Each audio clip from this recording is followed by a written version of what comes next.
जनार्दन दीपो हरतु मे पापं पूजः दीप नमोस्तुते शुभं भवतु कल्याणं आरोग्यं सुखसंपदम् आत्मज्योतिः प्रकाशाय दीपज्योतिर्नमोस्तुते दीपज्योतिर्नमोस्तुते भवदीपस्तसाक्षाभे नमः।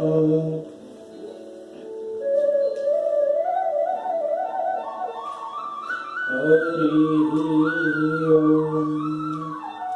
श्री गणेशाय नमः। ध्येयं सदा परिभवनमभीष्टदोहम् तीर्थास्पदं शिवविरञ्जनतं शरण्यं भृत्यार्तिहं प्रणतपालभवाब्धिपोतं वन्दे महापुरुषते चरणारविन्दम् वंशी विभूषितकरानवनीरदाभम् पीताम्बरधरुणबिम्बफलाधरोष्टाम् पूर्णेन्दुसुन्दरमुखादरविन्दनेत्राम् कृष्णात् परं किमपि तत्त्वमहं न जाने।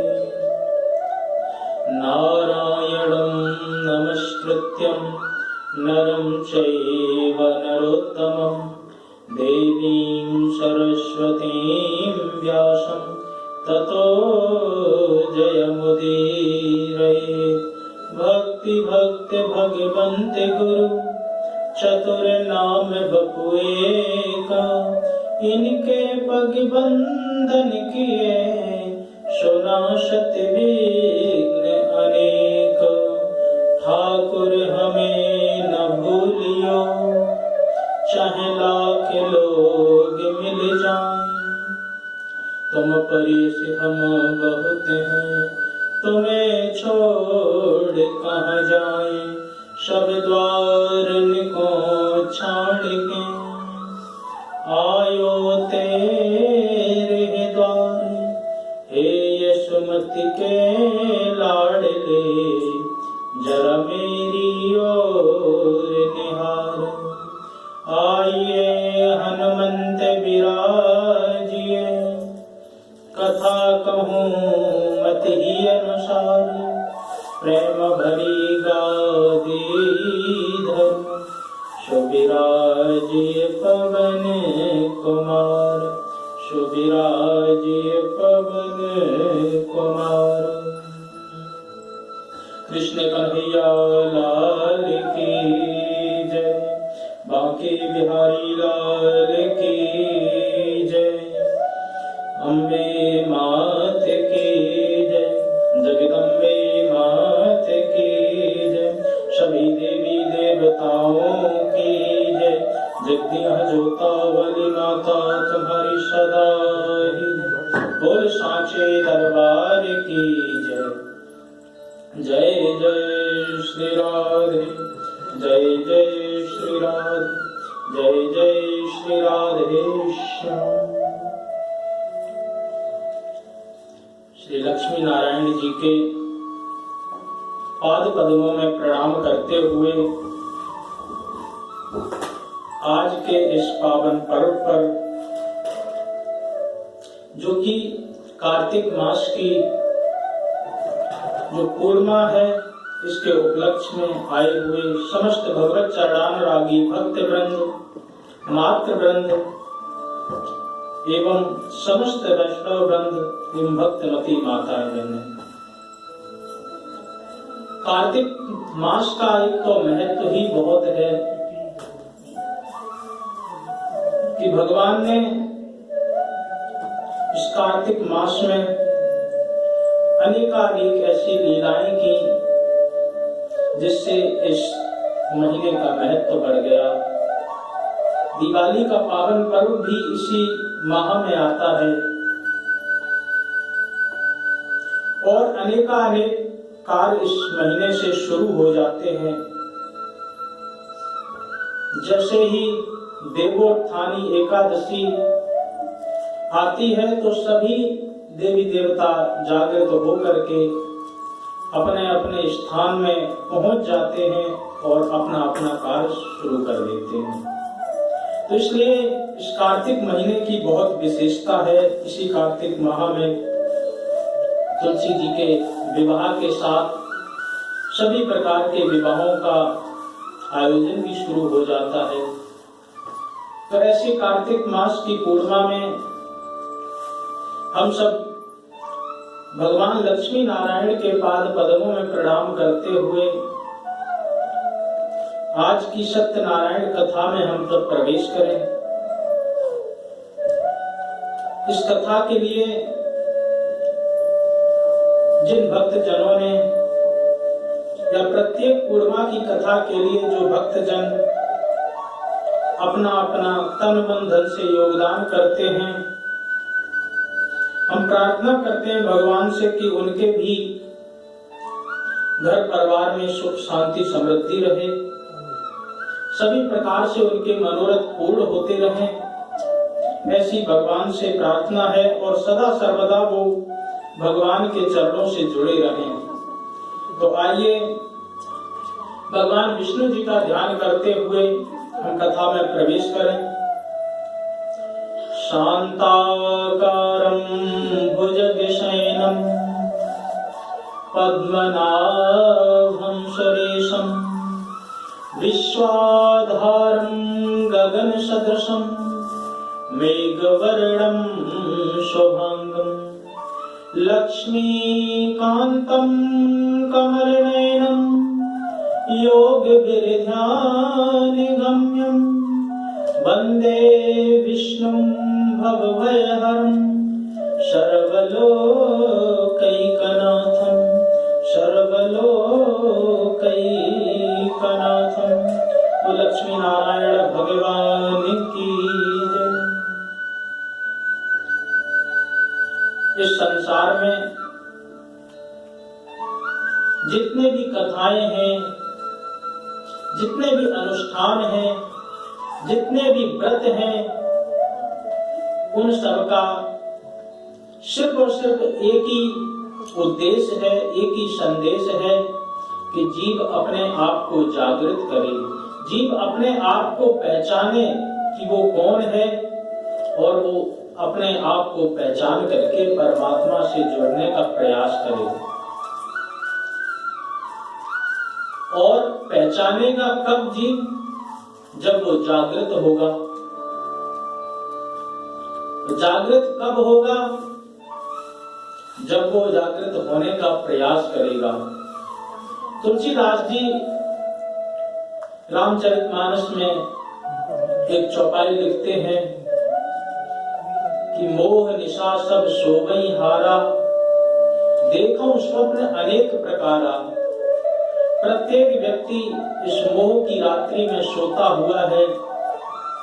उसको पता ही नहीं कि वो इस संसार में क्यों आया है, क्या करने आया है, उसको क्या करना चाहिए, इस प्रकार का उसको कोई होश नहीं है। संसार के कामनाओं में अपनी कामनाओं की पूर्ति करना, विषय वासनाओं में लगा हुआ धीरे धीरे जीव इस संसार से चला जाता है। तो किसी ने तुलसीदास जी से पूछ लिया कि आपने ये तो बता दिया कि सभी सो रहे हैं, परंतु कोई तो ऐसा होगा कि जो जाग गया हो, इसकी क्या परिभाषा है? कैसे पता करें कि ये जाग गया कि नहीं जागा?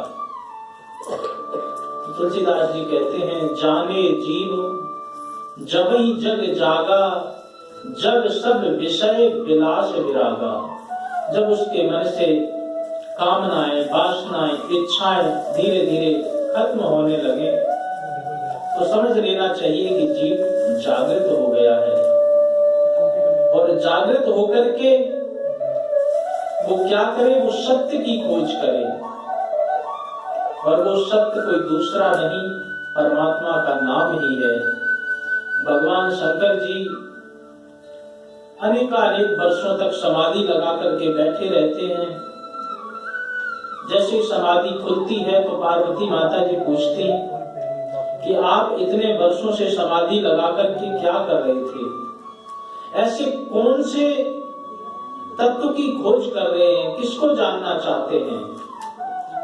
तब भगवान शंकर जी कहते हैं कि हम सत्य की खोज कर रहे थे और हमने सत्य की खोज कर भी ली है।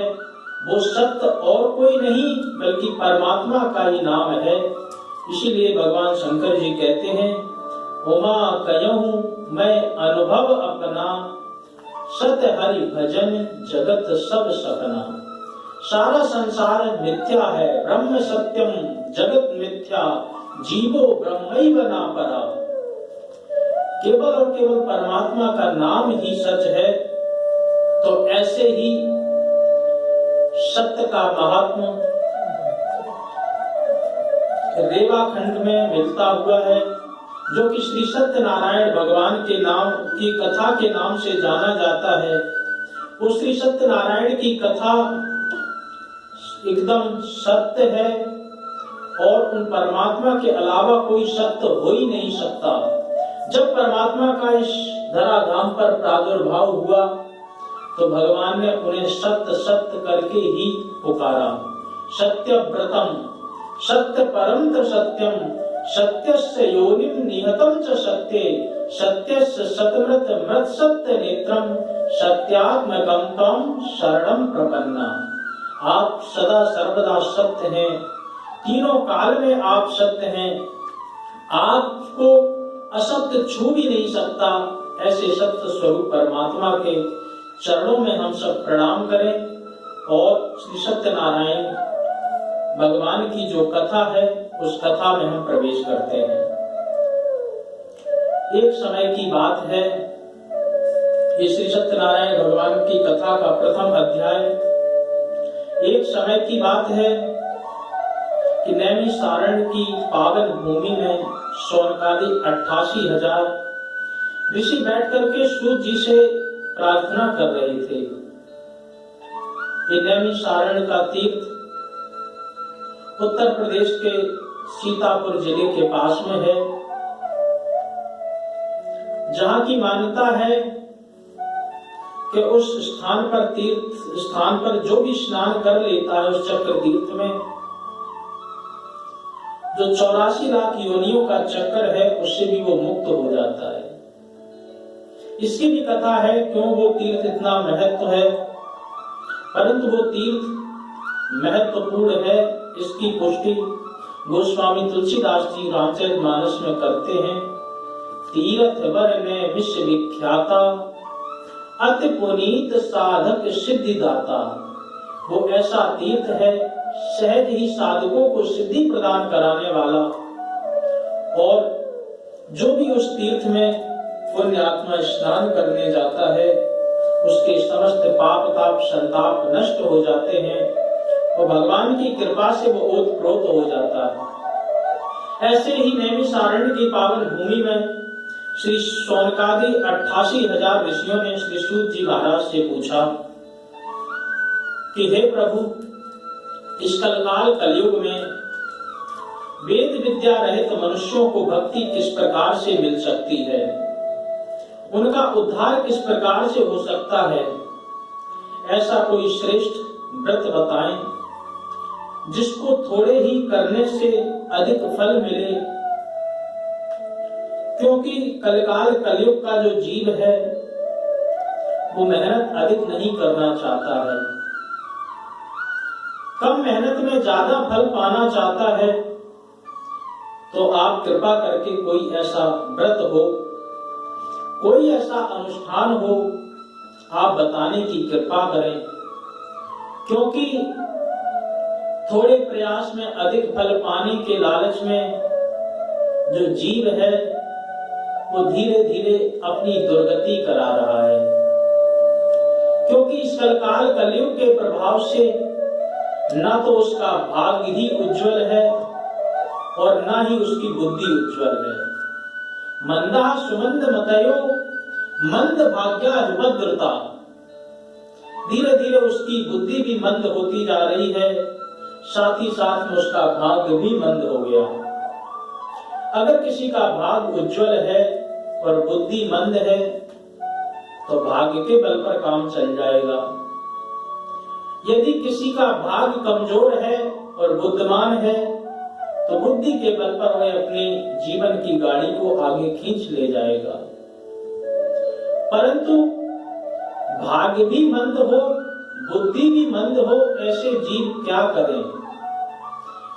इन जीवों के कल्याण के लिए आप कोई ऐसा श्रेष्ठ व्रत बताएं जिससे इनका कल्याण हो सके।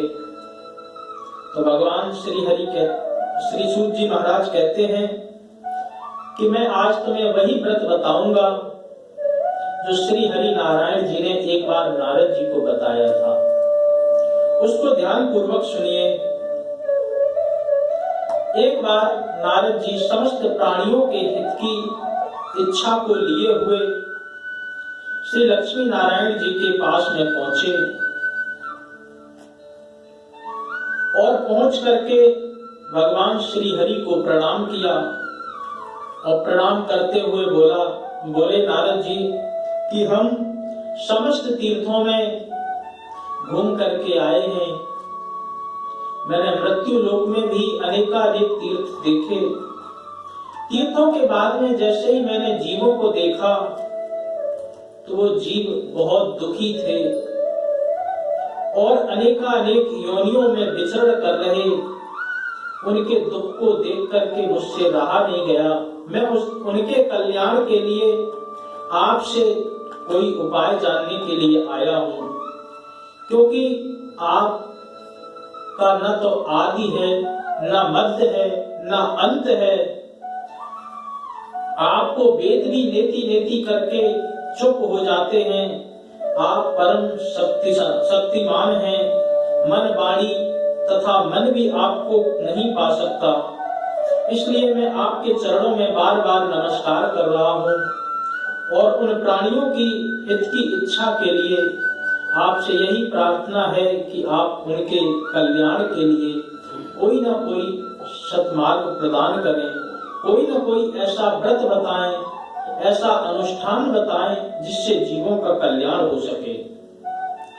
श्री हरि बोले कि हे नारद जी, मनुष्यों की भलाई के लिए तुमने बहुत अच्छी बात कही है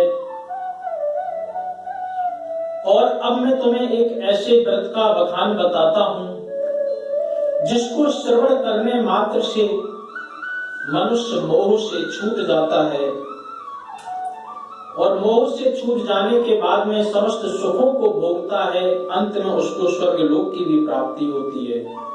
उसे ध्यान पूर्वक सुनिए। श्री हरि के वचन सुनकर के नारद जी ने कहा, प्रभु इस व्रत का क्या फल है, क्या विधान है, कृपा करके मुझे विस्तार से बताइए। तो नारद जी की बात सुनकर के श्री हरि नारायण कहते हैं कि शोक व दुख को दूर करने वाला, सभी स्थानों पर विजय प्रदान कराने वाला, मानव को भक्ति भाव श्रद्धा के साथ श्री सत्यनारायण भगवान का व्रत पूजन करना चाहिए। उस व्रत पूजन को करने के लिए धर्म परायण होकर के ब्राह्मण व बंधुओं के साथ में जो भी श्री सत्यनारायण भगवान की पूजा करता है और भक्ति भाव के साथ में नैवेद्य, केले का फल, घी, दूध, बस गेहूं के आटा का सवाया, गुड़, चीनी, शक्कर, भक्षण योग्य सभी पदार्थों को मिलाकर के भोग लगा करके बंधु बांधवों सहित ब्राह्मणों की सेवा करा करके उसके बाद स्वयं जो भोजन करता है भगवान के भजन कीर्तन में लीन होता है। इस प्रकार से जो भी व्यक्ति श्री सत्यनारायण भगवान का भजन पूजन करता है उस व्यक्ति के समस्त प्रकार के दुखों का नाश हो जाता है और समस्त इच्छाएं भी उसकी पूरी हो जाती हैं। इसके बाद इस कलकाल में रह करके अनेकानेक वर्षों तक वह सुख को भोगता है। अंत में भगवान की कृपा से उसको मोक्ष भी प्राप्त होता है। इस कलकाल कलयुग में जीव के उद्धार के लिए सबसे सरल यही उपाय बताया गया है। इति श्री सत्यनारायण व्रत कथा प्रथमो अध्याय संपूर्णम्। श्रीमन्नारायण नारायण नारायण श्रीमन्नारायण नारायण नारायण भजमन्नारायण नारायण नारायण भजमन्नारायण नारायण नारायण श्री सत्यनारायण नारायण नारायण श्री सत्यनारायण नारायण नारायण। बोल सत्यनारायण भगवान की। अथ द्वितीयोऽध्याय। सूत जी बोले, हे ऋषियों, पहले समय में इस व्रत को किसने किया था और क्यों किया था, इसका क्या प्रभाव है, उन सबका मैं इतिहास सुनाता हूं, उसे भी ध्यान पूर्वक सुनो। सुंदर काशीपुरी नगरी में एक अत्यंत निर्धन ब्राह्मण रहा करता था। भूख प्यास से परेशान होकर के वह धरती पर घूमा करता था। ब्राह्मणों से प्रेम करने वाले भगवान एक दिन ब्राह्मण का वेश धारण करके धराधाम पर आए और आकर के पूछा कि हे विप्र, तुम नित्य प्रत इस पृथ्वी पर क्यों घूमते हो? तुम्हारे दुख का कारण क्या है? निर्धन ब्राह्मण ने कहा कि मैं एक निर्धन ब्राह्मण हूँ। इस धरती पर घूम करके जो भी भिक्षा मुझे मिल जाती है उसी से ही मैं अपना भरण पोषण कर लेता हूँ। यदि आप कोई इसका उपाय जानते हैं कि मेरी ये निर्धनता दूर हो जाए तो कृपा करके मुझे बताइए। वृद्ध ब्राह्मण बनकर के आए श्री सत्यनारायण भगवान ने मनोवांछित फल देने वाले इस व्रत का विधि विधान से व्याख्यान किया और कहा कि यदि तुम श्री सत्यनारायण भगवान का पूजन करोगे तो इस पूजन के प्रभाव से तुम्हारे सभी प्रकार के दुख दूर हो जाएंगे। वृद्ध ब्राह्मण बनकर के आए श्री सत्यनारायण भगवान ने पूरा व्रत का बखान बताया और अंत में वह अंतर्ध्यान हो गए। ब्राह्मण मन ही मन सोचने लगा कि जिस दिन भी हम इस व्रत को कर पाए हम अपने आप को भाग्यशाली समझेंगे। ऐसी मन में इच्छा करके ब्राह्मण बार बार विचार करने लगा। रात में सोने का प्रयास किया परंतु उसको नींद नहीं आई। तो उसने निर्णय किया कि कल सुबह भिक्षा मांगने से जो भी धन मुझको प्राप्त होगा उस धन से मैं श्री सत्यनारायण भगवान के पूजन को अवश्य करूंगा। उस दिन निर्धन ब्राह्मण भिक्षा मांगने के लिए गया। भगवान की कृपा से उसको बहुत सारा धन प्राप्त हुआ। बंधु बांधवों के साथ मिलकर के उसने भगवान श्री सत्यनारायण का पूजन किया। भगवान श्री सत्यनारायण के व्रत के संपन्न होने के बाद निर्धन ब्राह्मण के सभी प्रकार के दुख दूर हो गए।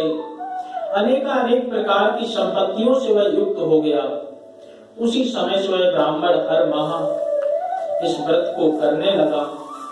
इस तरह श्री सत्यनारायण भगवान ने जो उस ब्राह्मण को व्रत बताया था,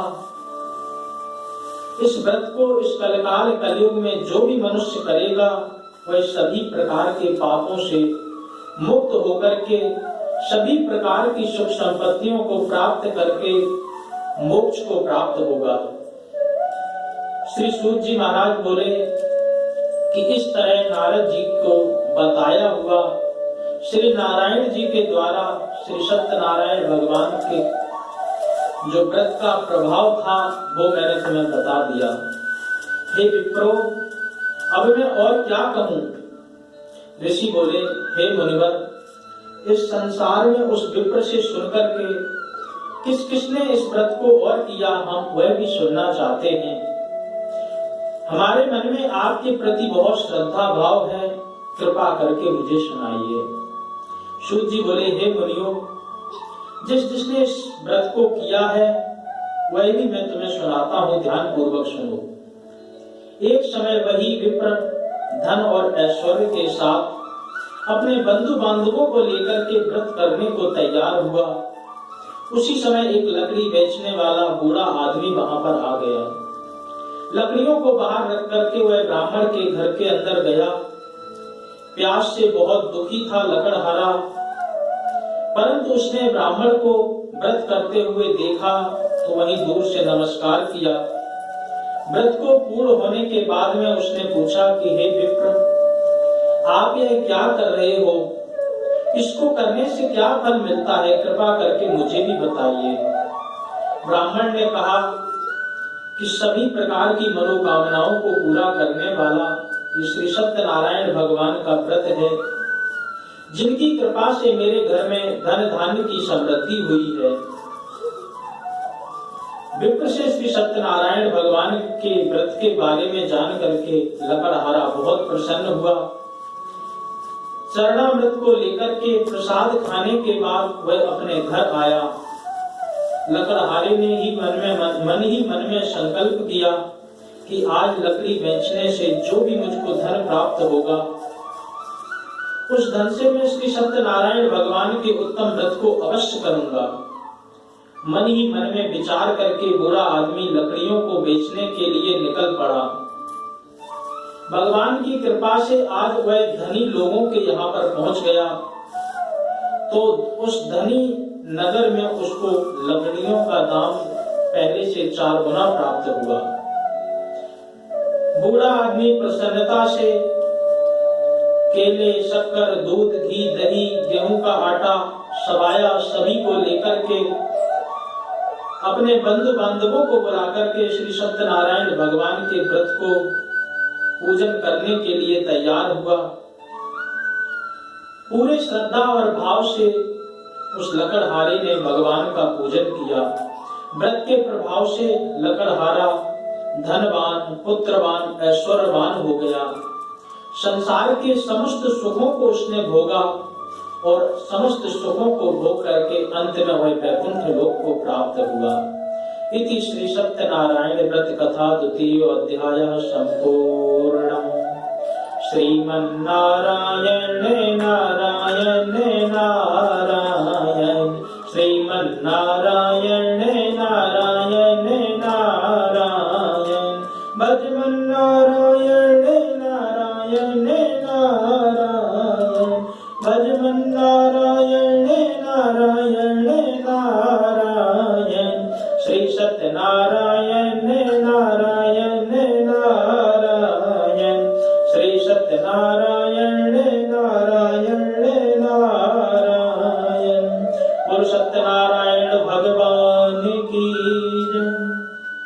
अथ 3 अध्यायः। सूत जी बोले, हे श्रेष्ठ मुनियों, अब मैं आगे की कथा सुनाता हूँ, उसे भी ध्यान पूर्वक सुनो। पहले के समय में उल्कामुख नाम का एक बुद्धिमान राजा था। वह सत्यवक्ता और जितेंद्रिय था। प्रत्येक दिन वह देव स्थानों पर जाता, निर्धनों को धन देकर के उनके कष्ट दूर किया करता था। उसकी पत्नी कमल के समान मुख वाली सती साध्वी भद्रशीला नदी के तट पर रहती थी। दोनों श्री सत्यनारायण भगवान का व्रत किया करते थे। उसी समय साधु नामक एक वैश्य आया। उसके पास व्यापार करने के लिए बहुत सारा धन था। राजा को व्रत करते हुए देख उसने विनय और श्रद्धा के साथ में पूछा, हे राजन, आप भक्ति भाव से पूर्ण होकर के यह क्या कर रहे हैं? मैं सुनने की इच्छा रखता हूँ, कृपा करके मुझे भी बताइए। राजा बोला, हे साधु, मैं अपने बंधु बांधवों के साथ पुत्र की प्राप्ति के लिए एक महान शक्तिमान श्री सत्यनारायण भगवान के व्रत का पूजन कर रहा हूँ। राजा के वचन सुन करके साधु आदर से बोला, हे राजन, इस व्रत का सारा विधान मुझे भी बताइए। आपके कथनानुसार मैं भी इस व्रत को करूंगा, क्योंकि मेरे भी कोई संतान नहीं है। इस व्रत को करने का उसने निश्चय किया और मन ही मन विचार किया, संकल्प लिया कि यदि मुझे संतान प्राप्त हुई तो मैं इस व्रत को अवश्य करूंगा। साधु घर पर आया, आकर के अपनी पत्नी को इस व्रत के बारे में बताया और मन ही मन विचार दोनों ने किया कि भगवान की कृपा से जिस दिन भी मेरे यहाँ संतान होगी मैं इस व्रत को अवश्य पूर्ण करूंगा। और ऐसा मन में संकल्प लेकर के दोनों ही आनंदित होकर के संसारिक धर्म में प्रवृत्त हो गए। भगवान श्री सत्यनारायण जी की कृपा से लीलावती गर्भवती हो गई। 10वें महीने के बाद उसने एक सुंदर कन्या को जन्म दिया। वह कन्या धीरे धीरे ऐसे बढ़ने लगी मानो जैसे शुक्ल पक्ष का चंद्रमा बढ़ता हो। माता पिता ने कन्या का नाम कलावती ही रख दिया। एक दिन लीलावती ने मीठे शब्दों से अपने पति को याद दिलाया कि आपने श्री सत्यनारायण भगवान के जिस व्रत को करने का संकल्प लिया था उस व्रत को करने का समय आ गया है, कृपा करके आप इस व्रत को करिए। साधु बोला, हे प्रिय, इस व्रत को मैं कन्या के विवाह पर करूंगा। इस प्रकार से अपनी पत्नी को आश्वासन देकर के वह नगर की ओर चला गया। कलावती पिता के घर में रहकर के धीरे धीरे वृद्धि को प्राप्त हुई।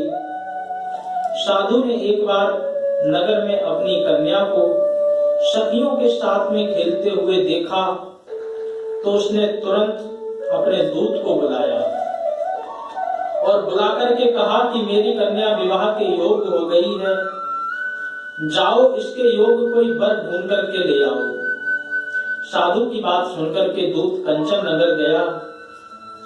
वहां अच्छी तरह देखभाल करके लड़की के सुयोग एक बड़े पुत्र को ले आया। सुयोग लड़के को देख करके साधु ने अपने बंधु बांधवों को बुला करके अपनी पुत्री का विवाह कर दिया। लेकिन दुर्भाग्य की बात, साधु ने अभी तक श्री सत्यनारायण भगवान का व्रत नहीं किया। इस पर श्री भगवान क्रोधित हो गए और साधु को श्राप दिया कि उसको अत्यधिक दुख प्राप्त हो।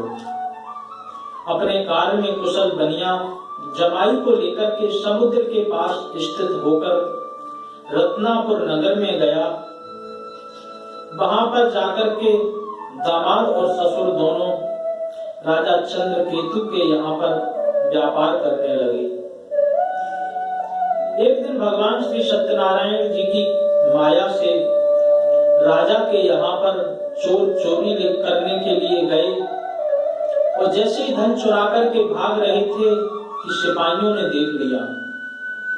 सिपाही धीरे धीरे पीछा करने लगे तो चोरों ने सारा चुराया हुआ धन साधु बनिया के ही नाव में रख दिया।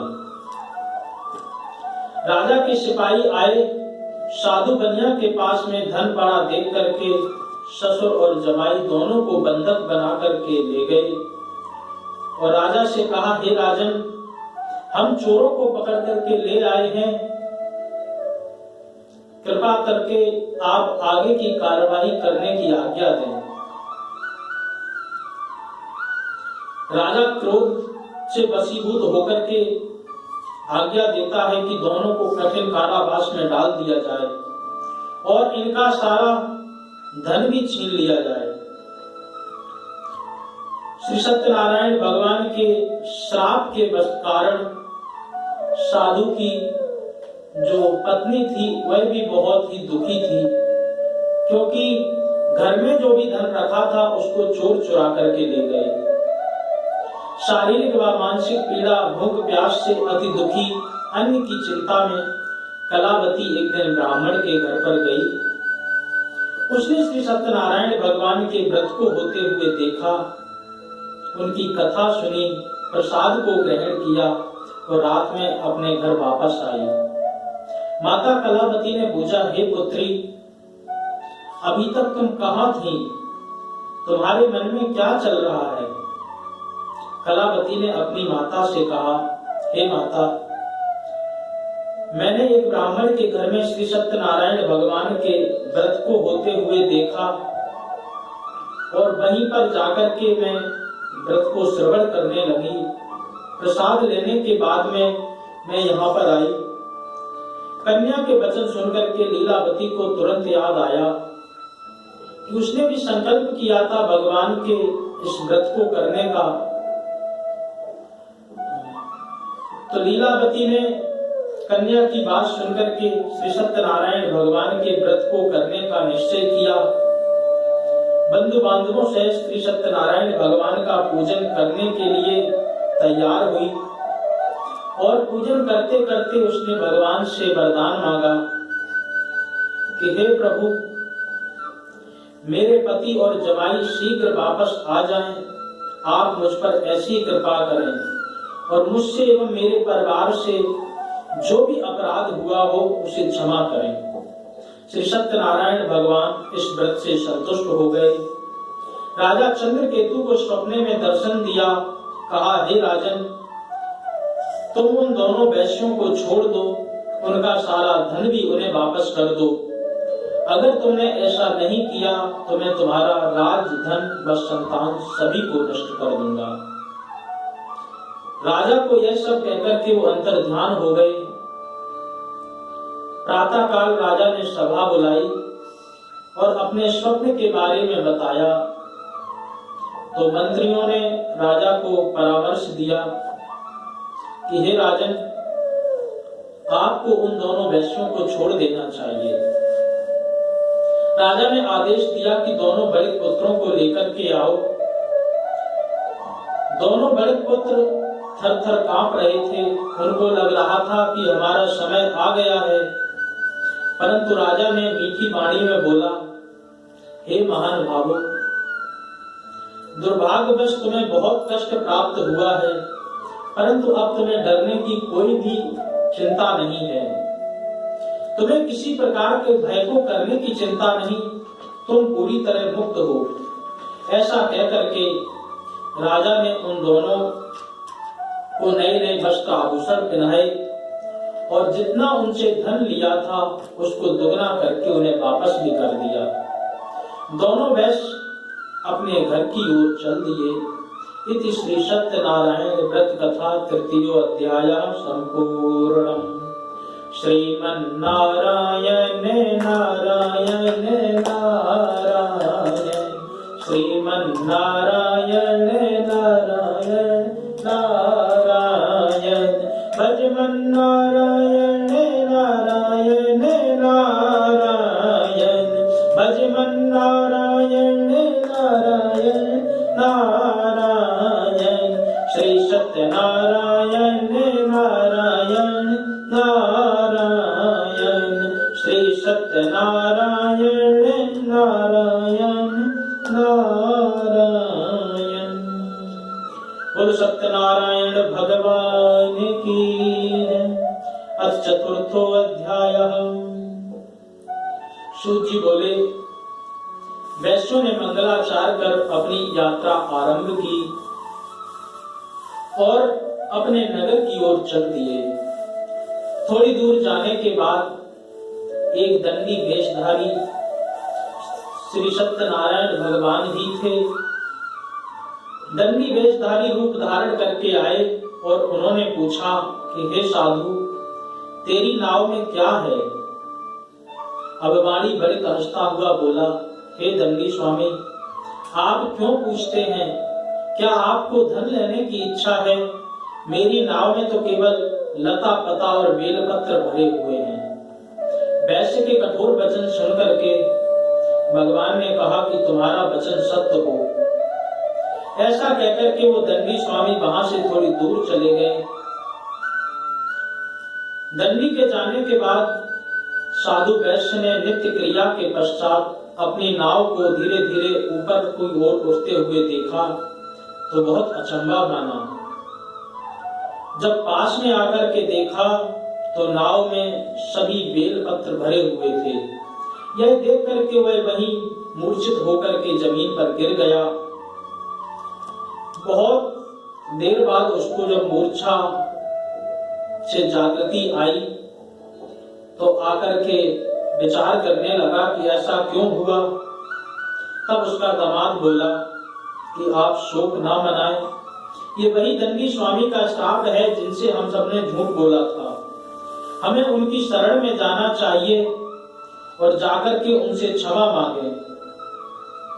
दामाद की बात सुनकर के साधु दंडी स्वामी के पास में गया और जाकर के उनसे क्षमा मांगी और क्षमा मांग करके कहने लगा कि हे प्रभु, मुझसे एवं मेरे परिवार से जो भी अपराध हुआ हो उन अपराधों के लिए आप मुझे क्षमा करें।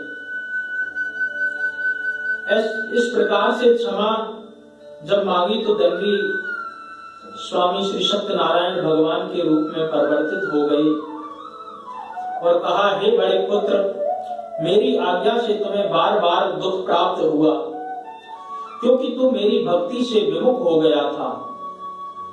साधु बोला, हे भगवान, आपकी माया को ब्रह्मा और आदि देवता भी नहीं जान सकते, आपके रूप को नहीं पहचान सकते, तो मैं अज्ञानी आपको कैसे समझ सकता हूँ। आप प्रसन्न होइए, अब मेरे सामर्थ्यानुसार जो भी मैं आपकी पूजा कर सकूंगा उसका अवश्य करने का मैं प्रयत्न करूंगा। मेरी रक्षा करो, पहले के समान मेरे नौका में धन भर दो। साधु के भक्ति पूर्वक वचन सुन करके भगवान प्रसन्न हुए और प्रसन्न होकर के उसकी समस्त इच्छाओं को पूर्ण कर दिया। इच्छाओं को पूर्ण करने के बाद में भगवान अंतर्ध्यान हो गए।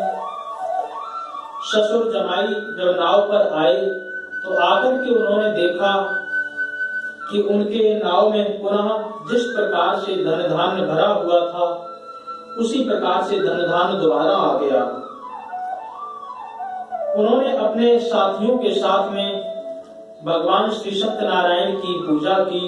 उसके बाद वह नगर की ओर चल दिए। जब नगर के नजदीक पहुंचे तो उन्होंने दूत को खबर दी, कहा कि मेरे घर पर सूचना दे दो। तो दूत दौड़ता दौड़ता आया, साधु की पत्नी को प्रणाम करते हुए बोला कि मालिक अपने दामाद सहित नगर के निकट में ही पधारने वाले हैं। दूत की बात सुनकर के साधु की जो पत्नी लीलावती थी, बड़े हर्ष के साथ में उसने श्री सत्यनारायण भगवान के पूजन को आरंभ किया और अपनी पुत्री से कहा कि मैं अपने पति के दर्शन के लिए जाती हूँ, तो कार्य को पूर्ण करके शीघ्र आ जाना। माता की बात सुनकर के कलावती ने भगवान का पूजन किया, परंतु पूजन के बाद में न तो उसने भोग लगाया न स्वयं प्रसाद को ग्रहण किया। अधूरी पूजा को छोड़ करके अपने पति के दर्शन के लिए दौड़ पड़ी। इस पर श्री सत्यनारायण भगवान रुष्ट हुए और नाव सहित उसके पति को पानी में ही डुबो दिया। कहने का तात्पर्य अदृश्य कर दिया। कलावती अपने पति को वहां ना पाकर के रोती बिलखती हुई जमीन पर गिर गई। नौका को डूबा हुआ देख करके कन्या को रोता देखकर साधु एवं साधु की पत्नी दुखी होकर के भगवान से पुनः क्षमा प्रार्थना करने लगे और सभी प्रकार के अपराधों की जब क्षमा मांगी तो वहां पर श्री सत्यनारायण भगवान प्रसन्न हुए। आकाशवाणी हुई, कहा कि तेरी कन्या मेरी आदि अधूरी पूजा को छोड़ करके आई है, साथ ही साथ उसने प्रसाद को भी ग्रहण नहीं किया, इसलिए उसका पति अदृश्य हो गया। यदि वह घर जाकर के पूजा को पूर्ण करती है, प्रसाद को ग्रहण करती है, तो वह अपने पति के दर्शन अवश्य कर सकेगी। इस प्रकार की आकाशवाणी को सुनकर के कलावती अपने घर पहुंची। भगवान की विधिवत उसने पूजा की, प्रसाद को ग्रहण किया। उसके बाद में अपने पति के दर्शन के लिए आई तो भगवान की कृपा से उसके पति भी वहीं पर नाव से ऊपर आ गए। इसको देख करके वह बहुत प्रसन्न हुई। पति के दर्शन करने के बाद में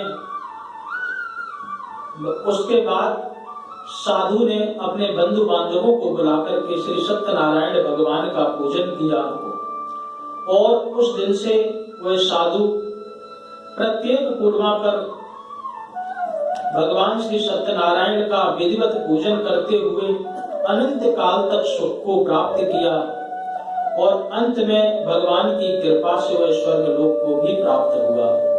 इति श्री सत्यनारायण व्रत कथा चतुर्थो अध्याय संपूर्णम्। श्रीमन्नारायण नारायण नारायण श्रीमन्नारायण नारायण नारायण भजमन नारायण नारायण नारायण भजमन नारायण नारायण नारायण श्री सत्यनारायण नारायण नारायण श्री सत्यनारायण नारायण नारायण। बोल सत्यनारायण भगवान की जय। श्री सूत जी बोले, हे ऋषियों, अब मैं एक कथा और तुम्हें सुनाता हूँ, उसे भी ध्यान पूर्वक सुनो। प्रजा पालन में लीन तुंगध्वज नाम का जो राजा था, उसने भी एक बार भगवान के प्रसाद का त्याग किया और बहुत ही दुख को प्राप्त हुआ। एक बार वन में जाकर के वन्य पशुओं को मार करके वह बड़ के पेड़ के नीचे आया। वहां ग्वालों ने भक्ति भाव से पूर्ण होकर के अपने बंधुओं के साथ में श्री सत्यनारायण के भगवान का पूजन किया। तो श्री सत्यनारायण के भगवान के पूजन को देख करके अभिमानवश राजा उस पूजा स्थान पर नहीं गया, भगवान को प्रणाम भी नहीं किया। जब ग्वाल बाल प्रसाद देने के लिए आए तो उस प्रसाद को भी उसने फेंक दिया।